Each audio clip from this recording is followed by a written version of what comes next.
We've got Justin Credible on the line, so let's get to him right now. Justin, Pete Polaco, how you doing today?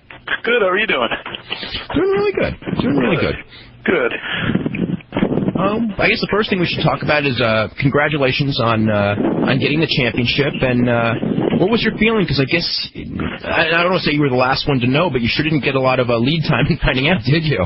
No, not really. I actually found out through Lance at the Fan Fest. It wasn't at the Fan Fest, the Q&A at CyberSlam, so it was kind of funny. Hello, can you hear me? Oh yeah, I can hear you. I'm sorry. Okay. Yeah, so you found out that afternoon. Did you have any inkling that this was coming up, or any what? I'm sorry. Do you have any kind of an inkling or anything that this could happen, or was it a total shock? No, Paul actually had mentioned it a week prior, but he mentioned it in passing, and I kind of took, I really didn't know how to take it. He'd asked me a couple of questions, kind of off the wall, and I really didn't take my, I didn't want to put my heart into it. He kind of just said it in passing, and I kind of just said, that's interesting, but I didn't really, I didn't put it together, and I really didn't think it was going to happen as quickly as it did. No, I had no idea. Did you know that he'd eventually planning on putting on you for a long time? He had spoken to me about it, about eventually being the champion and eventually having, the Rob Van Dam chase me and, eventually capture, the title from me. That was, I guess, long-term plans. So I did have an idea that was going to happen somewhere down the line. I just didn't know when. What what are your feelings as far as the different guys? Because there's a whole slew of different guys that you can face, which is kind of unique for a well, not unique for a champion now, but for ECW, you're kind of a good utility player in the sense that you can wrestle anyone in the company just because of your style, I think. And is there anyone in particular that you're looking forward to? I'm really looking forward to Lance. I think, Avi, a lot of people know he trained me in Calgary. He was a year and a half in the business before I was, and it'll just be real interesting. I've always looked up to Lance, and it'll just be a real unique, real good opportunity. And I think we could really do something special if given all the right elements. If Paul books, interesting storyline, compelling storyline, and if all the right moves are made, and if I'm on and if he's on, I think we could do something really special. Has he talked much about staying or going? Yeah, we're going to ask that. Have you talked to Lance in the last couple of days, and do you know where his head is as far as staying or going? My impression that I get, and I haven't spoken to Lance since the weekend, but my impressions are that he is staying. I think that's the indications that he's given me. I don't think he's but to be honest, I don't think he's seriously shopped around anyways. So it's all up in the air. I think once his 30-day contract, that little agreement that they signed, once that's over, I think he is going to exercise it, and he is going to just whatever, for his family and stuff, see what he is worth on the open market.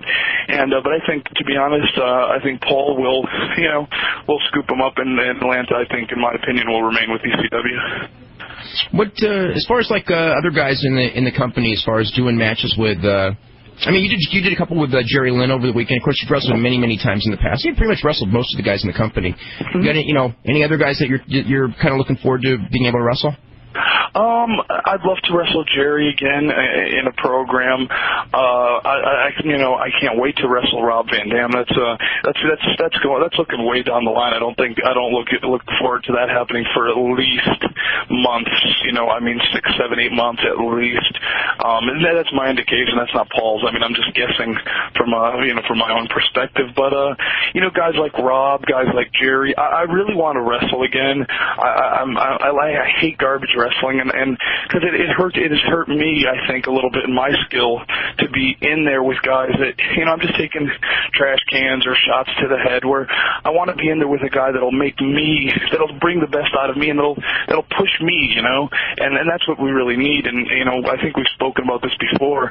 I want to be challenged, not to say that I'm this great worker, because of course I'm not, and I need tons of improvement, but that's what I want it. I want to be challenged. I want to improve, and even guys like Mikey Whipwreck, I had a hell of a match with him in Poughkeepsie at the TV taping, and we just did a traditional match with a lot of near falls and stuff like that, a lot of false finishes, and it really for a guy like Mikey who isn't pushed real high on the card, and for the fans, and they bought it, they believed it, and they bought into it. I thought that was really cool and unique. So even a guy like Mikey, if they did the right things to him, I don't know how big of a money program it would be, but just that kind of style. I really want to get back to the wrestling and get away from the tables and chairs as much as possible.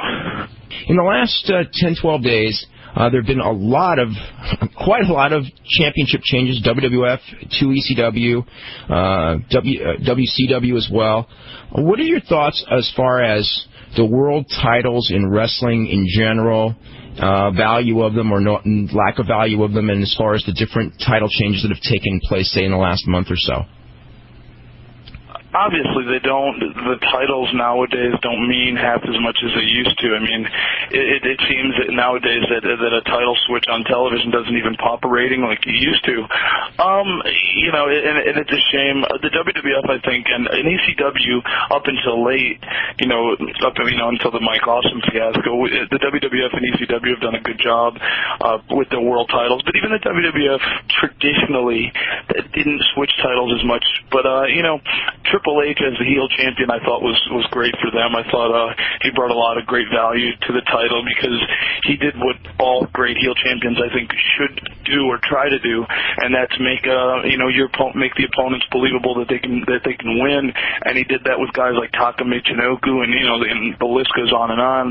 And but the situation in WCW, I mean, they've completely.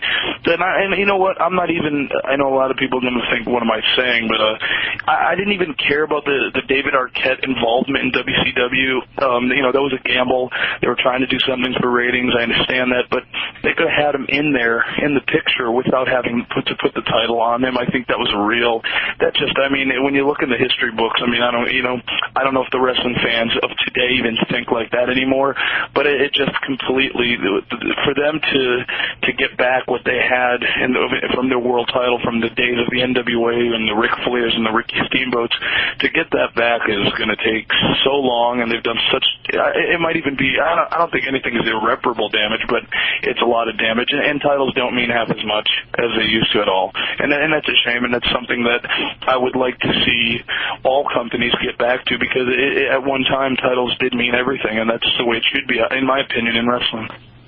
In the last couple of months, there's been a couple of instances involving world champions basically walking out of the company, and one was Chris Benoit, which was a different situation, but he was the world champion, and he was kind of asked to leave and hand back the title. In fact, they never actually even asked him to do the job, which was kind of, I think, their fault, because I can't believe that Benoit, if he had been asked and just said, I think he probably would have done it, had it, been handled. But they didn't even bother asking, which to me says that management really didn't respect its title at all. And the other one, of course, was with Mike Awesome, who,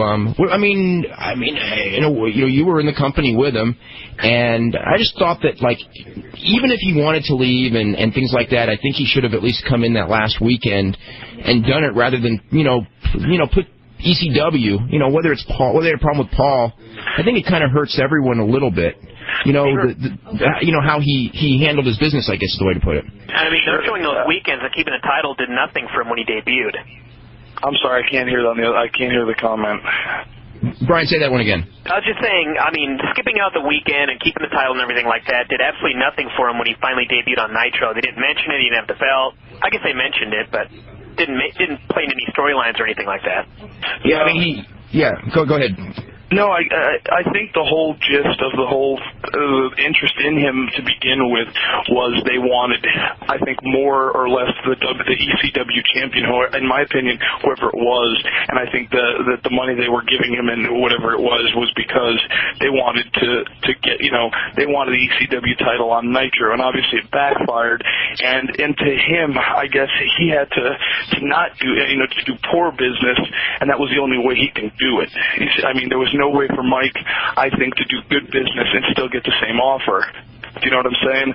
And I think that was the thing. It's like, okay, do I do bad? I mean, obviously he knew he was doing bad business, but that's kind of the only way in his, in the scenario that he probably could have got the cash that they were offering was for him to do bad business. I disagree. I mean, I don't think business should be conducted like that. But then again, I've never been. I have a family now. I'm a new dad.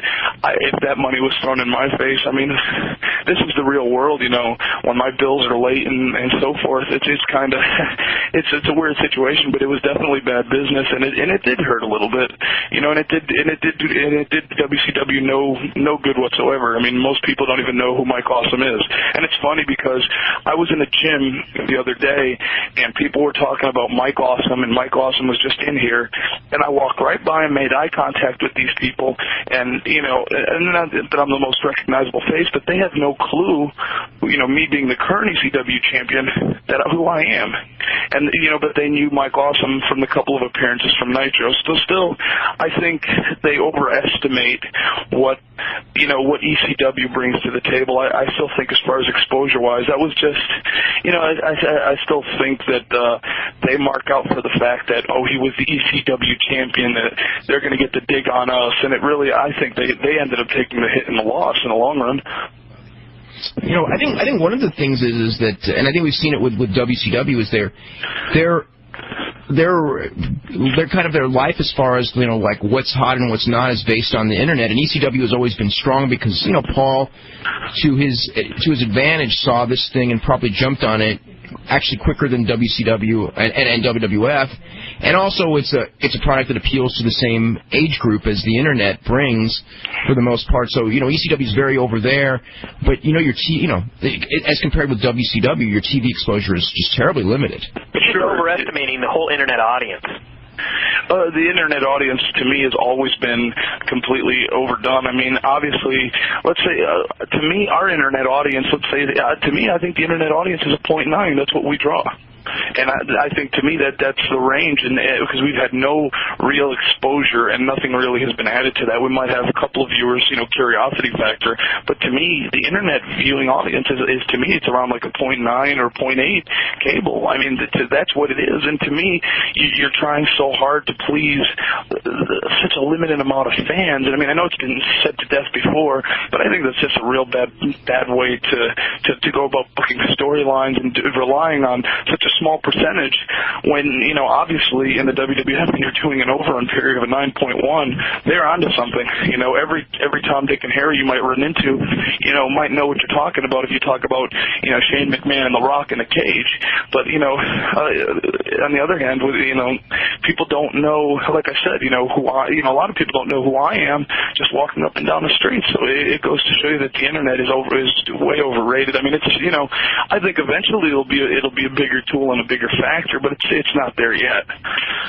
I mean, I think there's going to come a day, probably, I don't know if it's going to be 2 years or 6 years or 10 years, where it's going to be, almost as big as television. But it's far from there now. It is far from there now, but I do agree that it will be someday as big as television, but it's not there now, and I think Vince Russo, in my opinion, and I don't even know him that well. I mean, when I worked with him, he was publishing the WWF magazine, or doing something for the magazine. I think he's working for a small amount of people that, to me, are insignificant. Those people are going to buy the show and are going to watch the show no matter what. So he's catering to fans that are an automatic instant. You know what I mean? They're instant. They're going to buy the pay-per-views no matter what. They're like you and I, who are in the business, who watch the shows regardless. And those people that he's catering to are watching the show regardless. So to me, it's an effort. It's a point. You know what I mean? It's like, what are you really trying to accomplish? I think it's overdone. Playing the fans that are going to buy it anyway. I'm sorry? It's just playing the fans that are going to buy the stuff anyway. Yeah, I'm sorry, but I'm having a hard time hearing you on the other side, on the third side. Okay. We're going to go to the phone calls. Let's start with Ryan in Wisconsin. Ryan, you're here with Justin Credible. Hey, Justin, how's it going? Hey, Ryan, how are you? Good. Actually, have you been lately, like probably maybe 2 months ago, were you walking through the Nashville International Airport by chance? Yeah, I don't know if you can remember that. I almost came up to you because I don't know if it was you, but I thought maybe it was you, but I didn't want to embarrass myself if it wasn't. But I wasn't sure if you were down there or not doing a taping or something. It might have been me. Okay. Actually, I had a question for. Do you know? Are they going to try to do any more? Is Paulie or TNT going to get up their asses and actually try to revamp you guys on the station and try to give you guys some more publicity? It's funny you say that. I did a personal appearance for TNN promoting one of our towns, and one of the representatives for TNN was there, and he claimed to me that, the fall lineup we're heavily scheduled in for this big mega push and this big repackage.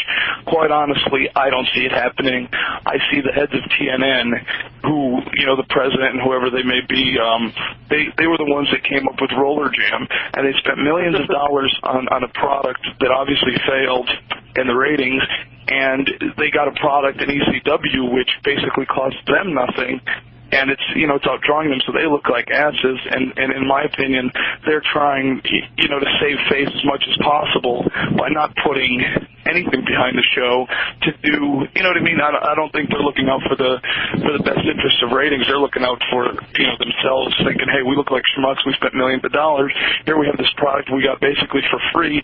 They're outdrawing the product we had and we put money into, so I don't see, I see it kind of being stale, and I really don't see TNN doing much. I mean, I hope I'm wrong. I hope they put a lot behind us, because I really do think we can do a little, considerably better, but I think it's going to be a long haul and a difficult haul. Well, the one thing also is that right now you're almost in a lame duck status, because, I mean, it's not a secret that TNN wants the World Wrestling Federation and will get it depending on what the court rules. So you're kind of like, if they rule against you, I mean, if they rule against TNN, then your company will probably end up being on TNN next season, and maybe they'll push you, maybe they won't. But I don't see anything where they're going to get behind ECW until, after they find out that they're not getting the World Wrestling Federation. And if they get the WWF, it's all a moot point anyway, because then you really are a lame duck on that station. To be honest, I would prefer to get off of TNN. I think TNN, obviously we needed it. We needed something. It didn't hurt to be on TNN. Of course it didn't, no matter what the ratings are. Just to be on national television, on national cable television helped. But, I would like to see, WWF move to TNN, and I don't know if we're ready. It's very questionable that we're ready to go to USA, but I think if we were, and if USA were, was to pick us up and put us on the Monday night time slot, or whatever the scenario would be, I think that would be the key. If we stay with TNN, it's going to be a struggle to get anything out of them, in my opinion. And even if they don't get the World Wrestling Federation, I still think they're not going to do anything with us, in my opinion. Why do you think TNN hasn't done a great job with promotion? I just think the higher ups are covering their own asses.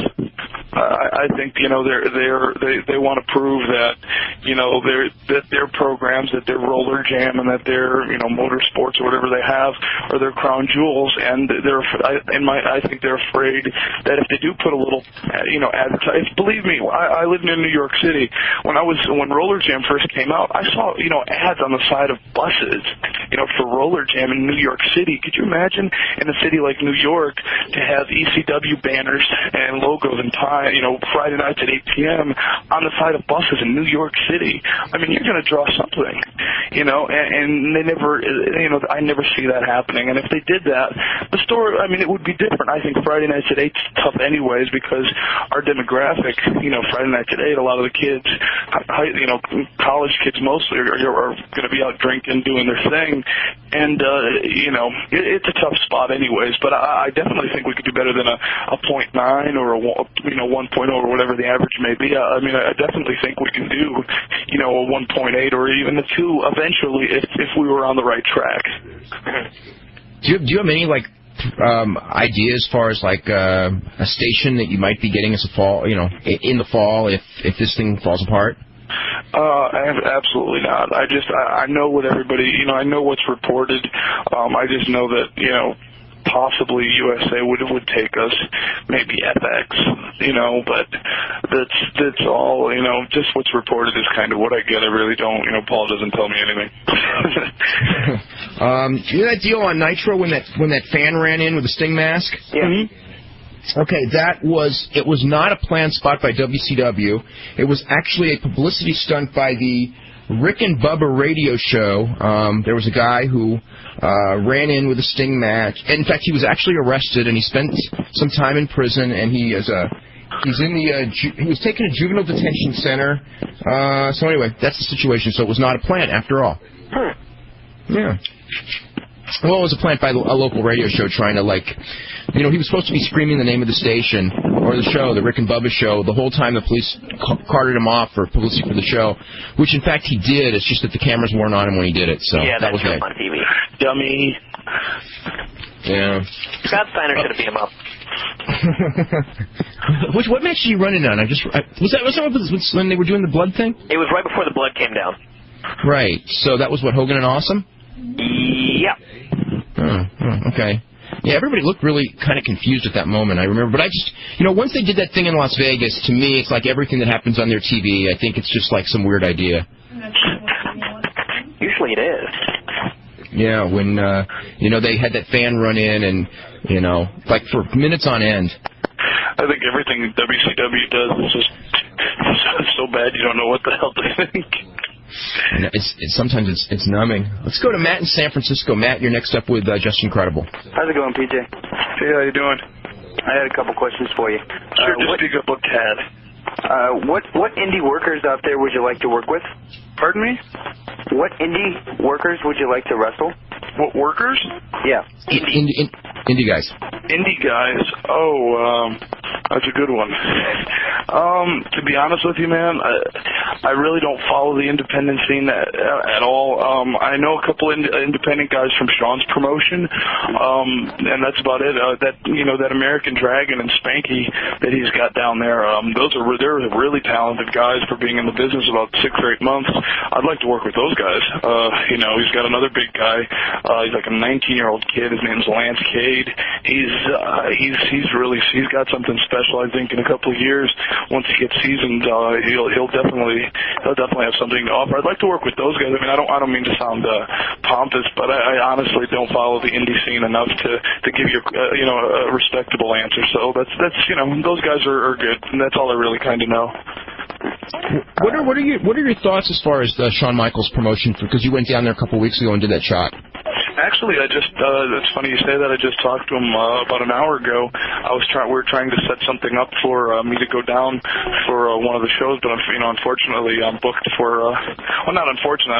I was double booked on a show. I'm doing the Brian Pillman Memorial. I think Sean's got a really good thing going down there. His talent is really good. He's got a lot. All of his students are working down there. Plus, he's got guys like Chaz Taylor, if you remember him from Global, and a couple of other local wrestlers. He runs a really tight ship. He has a nice production, a nice look. He's got something even similar to the ECW entranceway with the TWA logo. So when you go there and you actually see the live event and the live show, he puts on a real good show. He's got legitimate commentators booth with monitors and the whole thing at ringside. It's actually very well done, and I think he's working real hard to get sponsors and to get the ball moving. I mean, I know the production costs are high, which it comes out of his pocket, and but the territory has been improving. Where your ECW we're trying. I mean, I know I'm trying. I mean, it's kind of like my own little campaign, but I went down there and we brought Sandman down there, and we're trying to work with each other. And I'd like to bring some of the TWA guys up to work with ECW because I really think there's some guys down there with a lot of potential. And we're still, believe it or not, trying to get Sean to come in and do some appearances for ECW because he's very interested in that as well. So, but Sean's got a hell of a thing going down there, and I'd really like to see it get going and moving. Having seen him recently, do you think he'll ever work again? Last time I saw him was when I was down there. He walks around good. He's in good shape. Do I think he'll ever work again? Personally, yes. I don't know if it'll be. I doubt it'll ever be full time, but I think if it's right, I can't say he wouldn't. I think if it was like Bret Hart, or something like that, and if Shawn felt that he could perform the way Shawn performed, and in my opinion, Shawn was the best in the game ever, and I think if he could live up to those standards, and if he felt that he could, I believe that he would compete again. Yeah, absolutely. So something on the big stage, or? I think so. I think it'd have to be the right scenario. I mean, I know his heart, believe it or not. I mean, I speak to him all the time. He's really into the school. He's really into the TWA. He really wants to get this regional thing going. I mean, he's so into it. Like we spent yesterday we talked like an hour about just stupid little things about running towns and talent and just trying to get everything going. He's so passionate about it right now. I think, in his words, if I remember correctly, he said something like, I've been to the big dance, he's done it all kind of a thing, and he just, he wants to, do this on a different level, and that's why he would like to get involved with ECW, just because, it would help his promotion out if we were to feed guys, to help down there and bring some of his guys up, as well as bring Shawn up to help us to draw some ratings or to draw some houses, only obstacle being, the World Wrestling Federation, which, from what I understand, Shawn's trying to negotiate right now. So, hopefully all comes through and that all that stuff I just mentioned happens, and there's a good likelihood that it will. Another question for you, PJ. Who got you into the WWF? I'm sorry, I can't hear you. Who got you into Titan? Believe it or not, Tony DeVito. Really?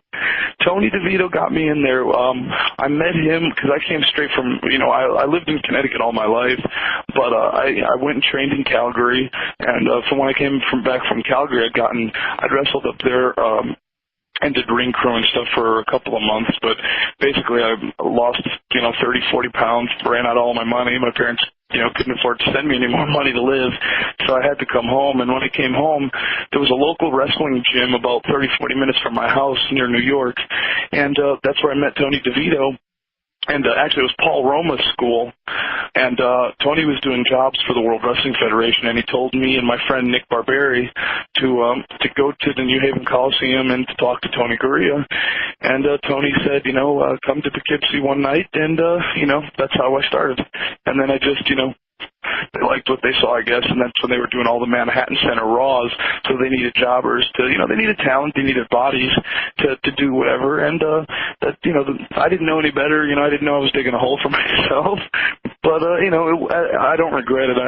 I learned so much by doing all of that. It was definitely cool, but it was, believe it or not, Tony DeVito. Another question for you. How close is ECW to coming out to the San Francisco Bay Area? I don't know. I've heard so many things. I heard we were supposed to go in the summertime. Now I know that's not the case. I think the biggest problem, I know we were supposed to also go to Vegas, which would, of course, if we were to go to Vegas, we would try to do an entire West Coast loop. I think the biggest problem right now is, believe it or not, is the ring crew. I think we need, because we need to store rings in different parts of the country, like the other promotions do. And we only have one ring truck. I mean, we have more than one ring, but what we'd have to do is set up camp in the West Coast, so because our guys couldn't possibly drive, an entire week's worth of driving and then drive back to make it to Philly, for example. So I think that's been one of the obstacles. I don't know if that's the only obstacle. That might sound like a lame ass excuse, but I think that's one of the things, as simplistic as it may sound. But I'd like to think we'd go down there soon. I'd like to think there's a lot of people, especially with the XPW, the success it's been having. I'd like to think that there'd be a good market for us there. You could almost do something where you borrow like a ring from an indie group. Yeah, we probably could do that. I don't know if if Paul would I mean, I'm sure we could find good rings out there, but I don't know if Paul would subject us to working in indie rings. Not that he, not that we're, better than that, but I think if Paul wanted, I think if we go, he wants to go with the whole thing, the whole setup. He wants to go with the, the ECW that people see with the cameras, the lights, the stage, the setup, and I think when we go, I think he wants to make it right. Let's see. Okay, this is from Abe. I've got a couple of emails to get through. He says, I'd like to let you know that the Thunder rating comment was never made by Vince Russo as far as using the basketball game. He said that the New York basketball game affected it, but that was not the excuse. I think is what it says. It's kind of hard to read what he wrote. Okay. What about rumors of TNN moving ECW to Tuesday? We've talked about that before. I don't think that's happening. This is for Justin. At the ECW show in Orlando in 1998, you brought Scott Hall to the show. Scott Hall and yourself were confronted by Shane Douglas, Bam Bam Bigelow, and Chris Candido. Did you feel betrayed by the ECW locker room because they sided against you and wanted your friend to leave? What are your feelings on this situation, and do you have any heat with anyone over how that thing went down?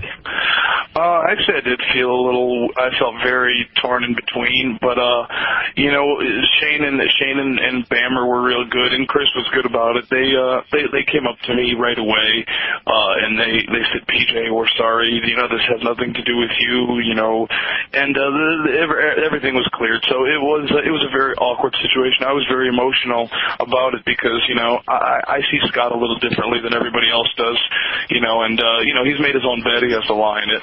And, and whatever, but I believe also that they over-exaggerated a lot because a couple of weeks later, Bam Bam was having a lot of trouble in ECW, and he came up to me, baby-facing me, saying, Scott's not such a bad guy after all. I really didn't have any heat with him. So, there's some backpedaling, too, and everybody gets along now, so it's, bygones are bygones, and I was put in an awkward situation, though, but both sides, Scott didn't really care. He kind of shrugged it off, and Shane was very good to me as far as explaining it and making me feel, hey, don't worry about it. We have no problem with you, Peach. We like you. It's with Scott. So it was, whether it was politics or not, everything was handled amicably. Okay, and I also want to apologize for everyone. We kind of got knocked off the air here. I want to apologize to you, PJ, for all that. And let's go to the phones. We go to Richard in British Columbia. You're next up. Hi there, Justin. Nice to talk to you. Just like to say that I'm one of those internet fans that is not being programmed with WCW because they aren't impressing me right now. So even if they're trying to program for me, it's not working. I'm sorry, I didn't hear you, pal. Oh. Go. Can you talk louder, Richard? Okay, I'm sorry. No, I'm one of those internet fans that WCW is trying to program for, and it's not really working all that well. I'm just not impressed with the way their product's going. Well, I don't know what the formula. WCW right now, in my opinion, they're just trying to do anything that works. I think Vince Russo is scrambling. I mean, believe me, I'm just talking out of my butt here. I mean, I don't know the slightest thing about booking, and I really don't ever want to. But I think that he's trying to do anything possible to compete, and whatever sticks to the wall sticks, and unfortunately a lot of it isn't sticking, and that's pretty much how it is, and that's how I feel. Quick question, given the relationship you guys have with Japan probably being the best of the big three American promotions having a relationship there, are you thinking of bringing anybody over for a summer tour like Tanaka again, or maybe as a vague rumor I'm hearing around, Hayabusa for a few matches? I figure there'd be some great matches with you I'd love to see. I think Tanaka is coming in for the pay-per-view. I may be mistaken, but I know Tanaka does have plans to come in, and I've heard rumors of Hayabusa coming in, and I love to get in the ring with Masato Tanaka. I think he is a very, very talented man, and he's a great professional. And if we had just a couple guys in our company, a couple more guys like him, I mean, I can't say enough good things about him, and it would definitely be exciting, and I would love to do it. I mean, he's definitely one of those guys that are special and that can definitely do anything in the ring, whatever style, whatever you want. So yeah, I think it'd be great, and I do think that I don't know about Hayabusa, but I do know about Tanaka, that he will be coming in this summer.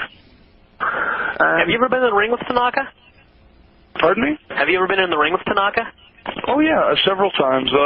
I've had two singles matches with Tanaka. One on television from Buffalo, New York, and I did a house show match with him in where was it? In Washington D.C.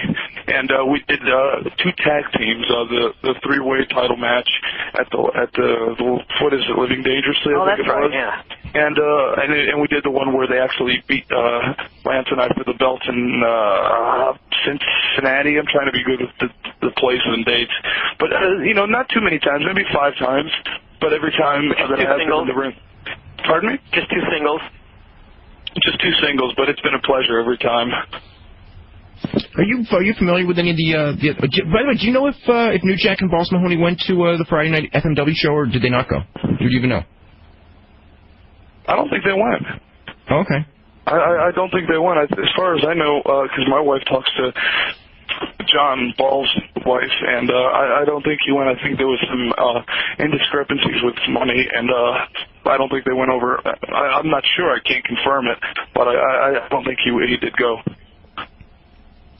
By the way, real quick, because we just got an email about this. Did Shawn Michaels mention, is there if he's going to be going to TV Monday or Tuesday, or because I'm presuming he's going by the end of the month to WWF TV? He's not going this weekend, no. Okay. Not that he didn't make any indications to me. It didn't sound like it, no. So, and I'm actually you can put the bank that he's not going to, because he's got a TWA show on the 9th of May, so he's not going now. Okay. Anything else, Richard? Yes, I was going to ask the same question in relation to Mexico. Are you guys thinking of bringing any up undiscovered talent or talent that WCW may have let go? You know what? And I know Paul feels the same way. I know I heard, actually, I think it was on I think, Dave, you reported on your hotline today, I think, that Bobby Eaton was let go. Bobby Eaton was let go by WCW, yeah. And I know Paul Heyman Paul's been trying to get Bobby Eaton in for a long time through deals or what have you. So I think it's inevitable that Bobby Eaton comes to ECW. I think I wouldn't be surprised to see him within the next couple of weeks, if I know the way Paul is, because I know Paul is very high on Bobby Eaton, and I think he would bring a lot to all of us. He could teach me a million things. I'd love to get in the ring with Bobby Eaton. I'm sure he still has it. Maybe if he doesn't have it physically, I know he has it mentally. So he'd be a great addition for all of us, for the young guys, and hell, I still consider myself a young guy, so I think he'd be great. And I think there's a lot of undiscovered talent out there, but ECW is very selective, and it's very hard to describe the way we go about getting talent. It's unreal, but sometimes half the time the way guys get jobs is it just lands on they just land on our lap somehow. It's like we're not. Sometimes we don't go out far enough to look for talent. They just, somehow they show up. They get a tryout. We like what we see, and boom, they have a job. And there's really no structure. And maybe there should be. I'd like to see us have scouts and guys, actually looking, internationally for talent. I think Victor Canonis does that for us a little bit, but I'd like to see others besides him do it.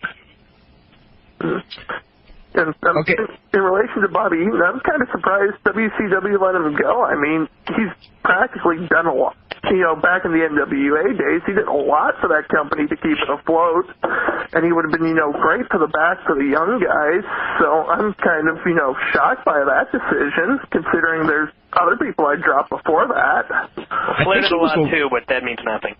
I think that he was the longest consistent worker that company's had, because I could be wrong, but I think he'd be the only guy who dates back to the buyout, because he never went to WWF, he never went anywhere. Flair left for a couple of years, Luger left for a couple of years. I guess Sting, But Bobby was around even before Sting, because Bobby was there. What happened in '89? End of '88. End of '88. So yeah, you're right. It would be Bobby Eaton. Because Sting never left, and Bobby Eaton never left, and I don't think anyone else can say that. Yeah. Well, they don't. I mean, no, there's no loyalty in this business, from any company, so it doesn't surprise me, and it's unbelievable that they can't see that Bobby Eaton brings a lot to the table and could teach young guys phenomenal amounts of things. I mean, I honestly, and if he's out there listening, I mean, I would love Bobby Eaton to come and teach me things, because I'm pretty darn sure and give you 100% that he could teach me a lot, and not like that, but I am pretty much on top of the game in ECW right now. I'm not saying I'm the best worker. I'm saying I'm the world champion, and I'm saying Bobby Eaton could teach me a lot. So that says a lot, and I'd love to have him on board. Yeah, I could see how he could mean a lot for any company out there, really. That just says what WCW is these days. But I'll let you guys go. There's other people in line, and thanks for your time, and great luck with your reign there. Justin, nice talking to you. Cool, man. Nice talking to you. Okay. Al, like Arn Anderson, where they don't use him to teach the young guys interviews or anything like that. Oh, boy, we talk about that one all the time. I mean, can you imagine? Arn Anderson may be the best promo guy, or certainly in the top 3 or 4 in the entire business, and every time he went on Nitro Thunder, usually the ratings went up, and the promo was always good, and yet more often than not, and of course it changed depending on who was in charge, but more often than not, he was not ever he hasn't been a television character on that company. Nothing, and I don't mean what got me into wrestling was WCW and the NWA. That's what I started liking. Being from this area, you'd think I was a WWF fan. I wasn't, and I don't mean to be a WCW basher. I have nothing against them. They just for some reason can't. They don't get it. They can't. They don't realize they don't utilize the talent that they do have, and they do have so much talent just from the money that they have to buy the talent and just keep them sitting there. And I would think to have an on-air personality, whether he's a commissioner, whether he's anything, Even just a heel manager for a guy who's done a good interview. It's hell to help anybody do interviews. I mean, I think even if you have him in a backstage role to do to teach guys. I mean, hell, Arn Anderson could come in if I worked in WCW, and if he just spent a day with me, could teach me what I would probably take me to learn a year in a couple of hours from him, and that's something I really would need to work on is my promos, and that's something that a guy like him would do so much help. It's just unreal. It's unreal. And there are guys out there, believe it or not, that do want to learn. And unfortunately, there's nobody teaching it. And I think we've talked about it before. It's starting to become a lost art, and it's not the knowledge isn't being passed down as well as it should. And a lot of it is getting lost in the mix, and that's unfortunate. I think, just as a role for Arn Anderson, just the idea of him, even as a babyface manager for Bill Goldberg, where Goldberg doesn't talk, and, although he has talked since, but I mean, if Bill Goldberg didn't talk and Arn talked for him, I think 2 years ago it probably would have worked better when Goldberg had never talked, but, there's some, you could sit here and come up with 10 roles for Arn Anderson. Sure, but you're absolutely right, Dave. If Goldberg were never to, let's say he never spoke, or if all he said was, who's next, and you had Arn Anderson, doing his work, I mean, that would have. They dictate what the fan, you know what I mean? They're the ones that dictate. So if they put it in our heads that this is what it should be, we'll buy it. Most times than not, they just expose themselves for what they are, and that's unorganized. Really not, booking. We talk about ECW booking on the fly. Since I know Vince Russo is very, into detail and stuff, but I really don't think the old regime thought much about anything, to be honest. Yeah, and it sometimes showed. Al, real quick, who are the 2 winners of? I just noticed we got the 2 WF winners from the trivia contest, which surprised me. We got them so quick. Al, who are the winners? Yeah, it's Jared St. Laurent from Florida and Marcus Bland from Georgia are the winners. Yeah, the final match that Ric Flair had in the World Wrestling Federation was February the 10th, 1993 in Dortmund, Germany, and his opponent was Bret Hart. Ah. Yeah. I thought it was Roddy Piper. Damn it. Yeah. I thought everybody was going to say Kurt Hennig, just right across the board, which is kind of like why I said what I said, because I figured instantly, his last television match was Kurt Hennig, and it was like a loser leave town type of a deal, and that's, but he wrestled house shows and a European tour afterwards. Let's go to Randy in Tennessee. Randy, you're next up. How you doing today, guys? Real good. Dave, I was the one that sent you the Thunder taping results last night. Sure, Randy. Yeah, from Memphis, yeah. Yeah, I'm sorry for leaving out some of the parts in the taping, but last night in the Battle Royal, a fan jumped the ring. Jumped over the railing and into the ring as well. And as he was being arrested, Scott Steiner saw this happening and stepped out of the ring and started kicking the guy in the balls and stepping on him and stuff. Oh God, that is so I've been scary. waiting for that for a long time. And then just went back and anyway, I was wondering if you could kill or confirm a couple of rumors for me. I'll try. I hear that WCW is planning on bringing back the Clash of the Champions, but not to put on TBS, but to make it the annual August pay-per-view, replacing Road Wild. Was that directed towards... I'm sorry, I can't hear a thing Randy's saying. Oh, that was actually a question towards me. I'm sorry. Let me... I've heard that, but I haven't got that... I don't know the answer to that. I know, they're not going to do Road Wild in August, so they're going to have a new name. It wouldn't be the worst idea. It's a name, Yeah. But I don't know. I will ask about that though. And also, there's another one going around that Psychosis is trying to get himself fired from WCW. There's something to that. I don't know if fired is the right word, but if he was trying to get himself fired, he's going about it the right way by no-showing so often. So I don't know what's up with him. He's wrestling Tijuana all the time, and he hasn't been coming. Are they still banned from Mexico for the most part? To wrestle there? Yeah. They're supposed to be. It's never changed.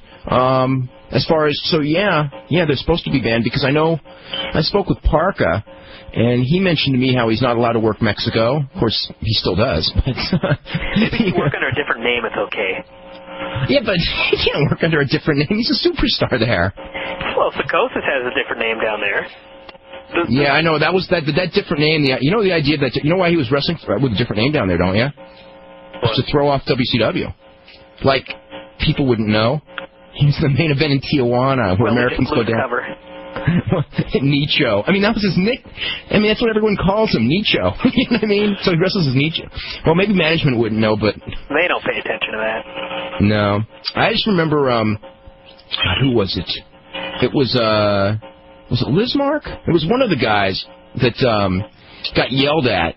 I think it was Lismark Jr. got yelled at once by WCW because they'd gone through like the Observer and they had seen him wrestling in Mexico, but it was Lismark Sr. and they just figured it was him. So that's good. Yeah. Oh, and I have a question, Justin. How you doing today? He's got a question for you, Pete. Okay, Dave, if you could interpret it, because I can't hear him at all. Okay, just tell me it and I'll ask him. I was just wondering when ECW is coming to Memphis. Do you have any idea of ECW running any shows in Memphis? No, we're not scheduled. I'm amazed that we haven't. But as of right now, we have pretty much up until June booked, and Memphis is not on the. I'm assuming we're going to go back to Nashville in the fall, and I'd like to think we're going to Memphis if we're going to Nashville, but we didn't last time, so hopefully we hit it this time. Yeah, I was just wondering because I remember when ECW had the feud with Jerry Lawler 3 years ago. Yeah, when Tommy Dreamer went down to fight Jerry Lawler, yeah. They came down to the Expo Center and sold the place out for like Brian Christopher and Lawler versus Sandman and Tommy Dreamer. And the fact is, Dave, the Expo Center, you remember, was a flea market. And when they went into that period when they run the flea market shows. Yeah, I remember that. Yeah. They hardly sold out until the ECW came, which you know, Dave, if Kidman was headlining those shows, it wouldn't be a problem. You know, I think Memphis would probably. What do you think? I mean, I think Memphis would probably be a good city just because it has a wrestling tradition. I mean, WCW did big business there. You know, they didn't last night, but you know they were they were the first many times. You know, several times they went there, they sold out for TVs. What did it? Out of curiosity, is there an estimate on what was in the building last night? I saw the number. I mean, it was in the 3,000 in the building, but the paid was in the 1,500 range. Wow, I remember. Yeah, it was not. What? I remember I was in the Memphis territory when I was there through WWF, and when Tommy Sabu Van Dam came down there, we did like 1,000 people at I don't know, I think it was a flea market or something like whatever small. Yeah, he was talking about the flea market show at the Expo Center. Yeah, and I was there. I was working as PG 187 or some silly thing like that, and yeah, I remember, and we did quite well. Well, they did quite well there, so yeah, I would imagine we would do probably better than what WCW did. Oh, I would think first time you would for sure. Absolutely. That's amazing that they only can do that kind of 1,500. That's horrible. God. Yeah, and to see like... Randy, anything else on that show? Now that Bret Hart came out and eliminated Hogan. Yeah. At the end, when Hogan was put through the table, it looked like he cut his arm. Oh, really? Not anything serious, but it's like a little scratch. That's serious for Hogan.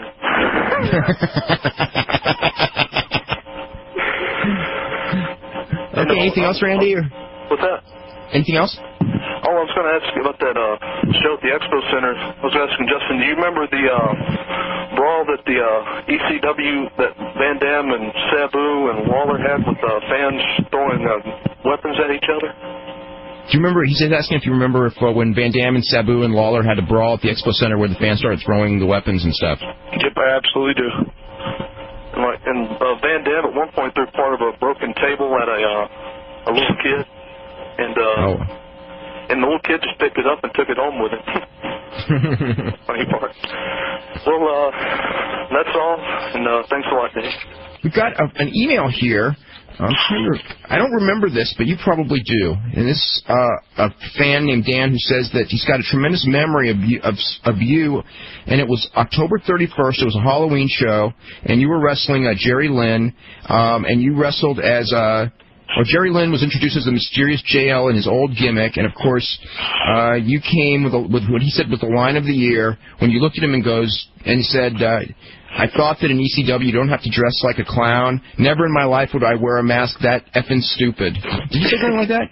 Yes, I did. It was in Stamford, Connecticut, I think, believe it or not. Yeah. So it was kind of like an inside rib because of your stint as Aldo Montoya, right? Yeah, absolutely. Just totally spoofing on us. A couple of quick notes here. We were talking about like short title reigns.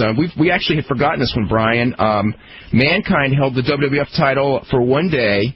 God, you know what was funny is like years ago, I mean, I could remember every single title change from every promotion, and now they happen so quick you just don't even remember. But remember he won it in the three-way and then lost it to Hunter the next night. When was that? No, it was SummerSlam in the day after when Austin lost it. Oh, that's right, yeah. Mankind won the three-way with Austin and Hunter, and then Hunter beat him for the title the next night. Pretty disturbing that was a year ago. We forgot about it. Wasn't it's not even a year ago. It was August. Let's see. This is just kind of a question. Well, I guess this person's asking, it's kind of an obvious question, but it's like, you know, why did Chris Candido and Mike Awesome go to WCW, and why did other people, do you ever give a thought to going to WCW, even though WCW is in total disarray? Let's see. When Hall and Nash went, the company was strong, but they had no idea what it was going to be in a few years. But now the stars who jump ship know what WCW is, but they still continue to go. I mean, it's pretty obvious why people go. I mean, you know. Well, Candido had no choice. He was fired, and you know, for obvious reasons, he was just more, he had his own demons to tend to, and Paul just couldn't take it anymore. And Mike, obviously, enough said, was obviously all for the money. And, that's what this business, our business, is driven by, unfortunately, sometimes. So, and the reason I've never gone is, I've worked for the past 3 years as Just Incredible to try to build something, out of my career. And obviously, I did a lot of damage. My career was pretty much over at the age of 23 when I left the World Wrestling Federation. I was a nothing. I was a job guy at best, barely getting booked. So, I was starting, from scratch, and I don't feel it's, I think I would be doing myself harm. I'm 26 years old. I feel that I need to grow, and I think, when I'm 35 or 36, if WCW wants to offer me a ton of money, sure, why not? But at this age, I think it's a pretty solid move to stick it out and to do what I'm doing right now. Now that you and your wife have just had your first child, has that changed your mentality as far as wrestling at all? It's changed my mentality on everything in my life. I mean, I'm actually holding the poor little guy right now. I mean, you're responsible for another life, and the business, you have to realize that it is a business, and and you have to make the decisions that any regular businessman would make. I mean, you work at BK, they're offering you $5 an hour. McDonald's down the road's offering you $6. What are you going to do? You got to bring home the paycheck, and unlike other jobs, it could all end for me tomorrow, especially with the way this business is the way the bumps are nowadays, the way the styles of work, the things we have to do to compete nowadays. It's unheard of. So it's scary. It scares me, and you just got to do it day by day and try to keep a straight, level head and do the best you can and save as much as you can, because you never know, when's your last match going to take place. It could all go down tomorrow, and I don't know. And hopefully you're prepared financially. And unfortunately, most guys don't think that way. Have you had the urge to tone down anything in the ring? Pardon me? Have you had the urge to tone down anything in the ring so there's less of a chance of getting hurt or anything like that? No. I mean, I just like to. I'm just very cautious about especially money now. I've really toned down on expenses and stuff. For example, I'm very frugal, so to speak, and I won't do stupid things where 3 years ago I'd say, hey, let's do 15 table spots. I mean, I'm exaggerating, but let's just do this for the sake of doing it. Now it's you count you count the bumps you take, you count what you do, and you try to be as careful as you can, and that's not saying being a bad worker, having a bad match. That's saying being smart and being a smart worker, because there's a difference, There's a difference between being, smart and being, stupid. And I think a lot of guys, I've said this before, and I'm not trying to bury him, but Vic Grimes is trying to get over with a very Cactus Jack style mentality where he goes out there and kills himself, and he thinks that's the trick, that's what's going to do it for me. And unfortunately, I see Vic falling into the trap of, killing him, not literally killing himself, but breaking his own body down, and in a couple of years not having a dime to show for it. And that's what I'm trying to say, and that's what's no good. Even Cactus Jack, though, chose his spots a lot better as opposed to just, killing himself on every bump instead of going out there and, waiting for the big spot at the end of the match to do something dangerous. Yeah, and he did it for whatever reasons he felt he had to do it. And I hope, I try to keep myself in good physical shape. I mean, I try. I don't have the guts to do what those guys do. I'll be honest with you. I don't have. If it takes for me to jump off a 30-foot balcony, crashing down, I'm not going to do it. I have too much on the line. But but I think I can entertain the people in other ways. I'm not saying I'm the greatest athlete of all time, but I think with athleticism, with timing, with storyline, with whatever little charisma I do have, I'm just ripping myself out. But I think there's other ways that I can get it done. So that's the way I choose to do it. Everybody chooses their own path. Let's go to Bill in Ohio. Bill, you're up with Just Incredible.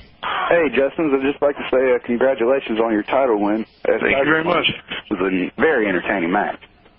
I didn't like where you took the drivers to the table, though. I kind of like this. Kind of looked. Did you get? It's funny. I was out of town over the weekend, so right before the show, I just watched the match. Were you okay on that Death Valley driver through the table spot? Actually, I killed my lower back. Yeah, that's the way it looked. He looked like he took a little bit of the rail. Yeah, it didn't feel good. Didn't feel good at all. But that's what happens, and it didn't even. Believe it or not, what sucks about those things? It didn't even look that good.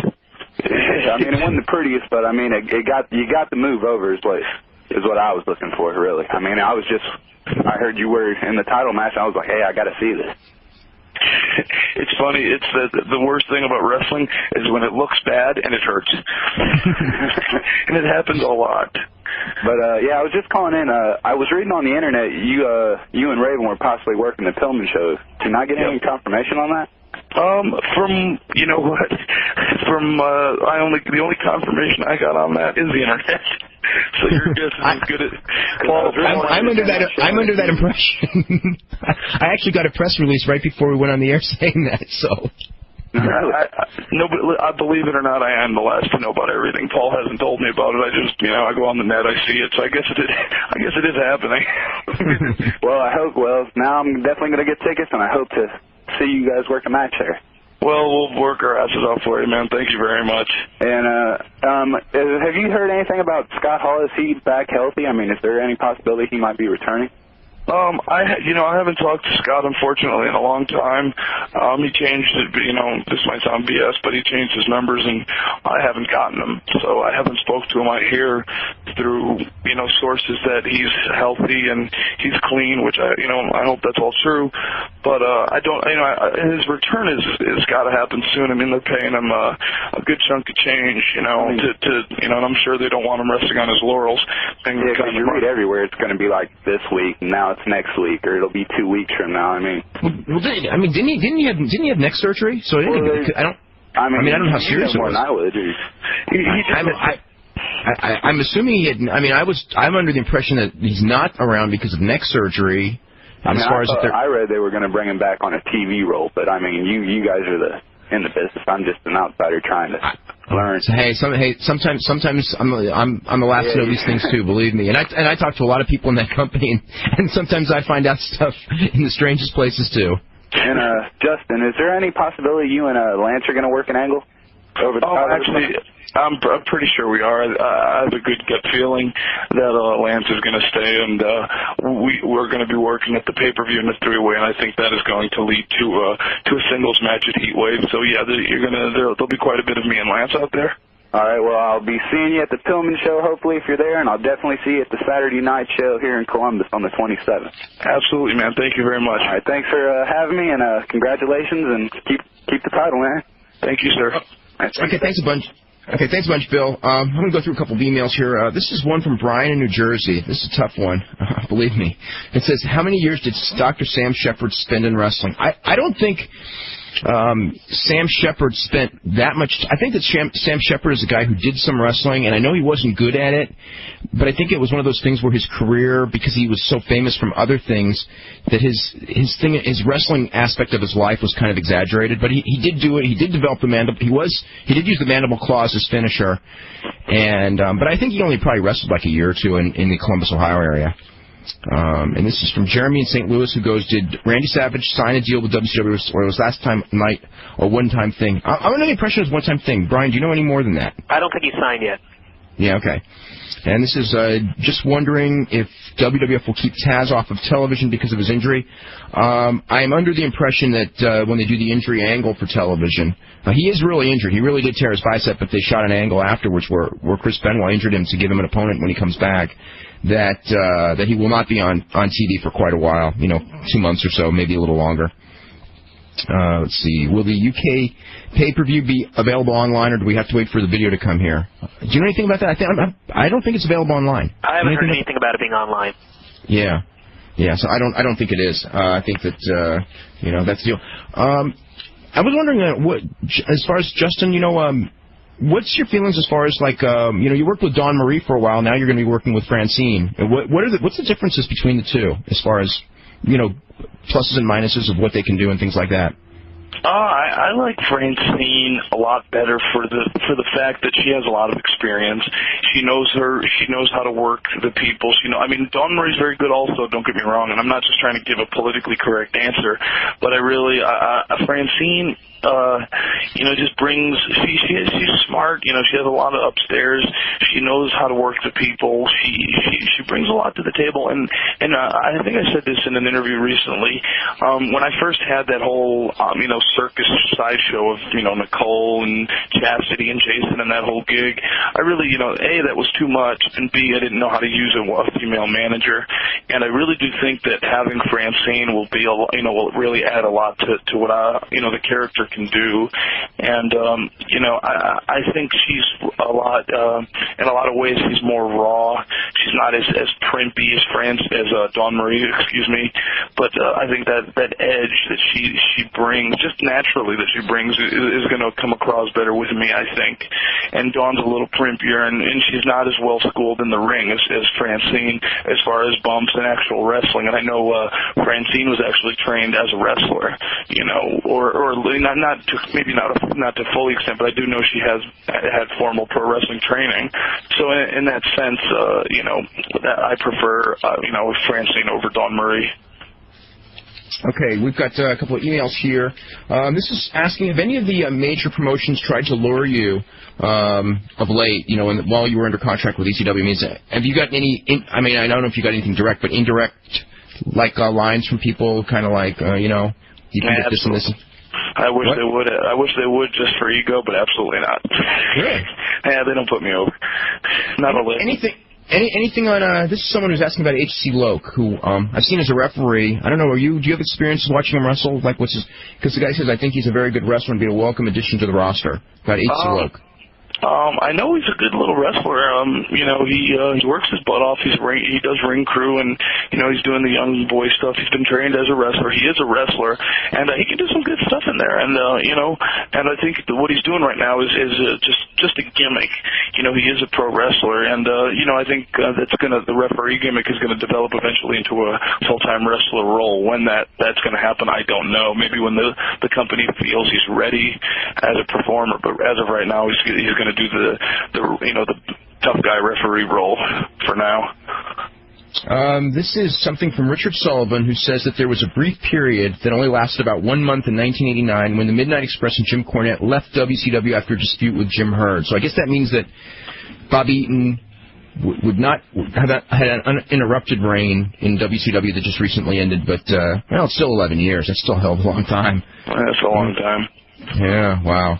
Have you heard of any talk? I know it's not on the schedule of a West Coast Loop.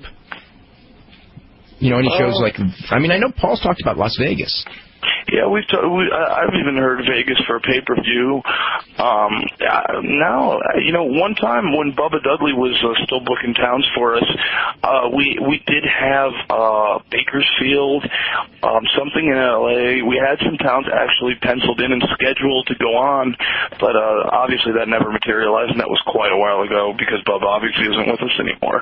But when I remember being in the room with those two and them rambling off a couple of California dates, but I don't know why we haven't whether it's a matter of time or whether they've got something in the works, but who knows? Your guess is, I guess, as good as mine. How about Canada, like Toronto area or anything like that? I heard we're going to Toronto September 30th. Really? Yeah, that's not a confirmed date, but I know Lance had got some information for the guy that books our towns now, Greg Bagarozzi, and they've gotten the ball rolling, and we may have even gone as far as booking the building. Don't quote me on it. I cannot confirm that, but it is talks, and it has, they have taken some steps to doing that, to going, as far as work visas and the whole 9 yards. We have taken some steps. Wow. What are you looking forward to? You must have worked in I know you started in Calgary, and you must have worked some dates when you were in WWF in Toronto. I worked the coldest ice hockey rinks, the B-Towns, in the dead of winter with no heat for the WWF, and I remember wrestling Mantar, and I'll tell you, it was like, I swear to you, it was 30 degrees in those buildings, and he would just kill me every night. He was just stiff. And I'll never forget it, Cornwall, Hamilton, London, Ontario, all those little towns with just a couple of, not a couple hundred, maybe like 1,000 people, but boy, yeah, I've done my ways around the Ontario area.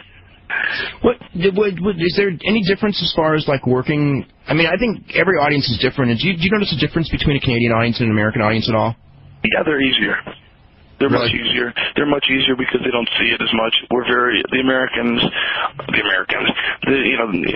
we're very spoiled because now we have 3 promotions that on any given time will stop in your city, within a month. Like in Hartford, for example, ECW is going to Hartford.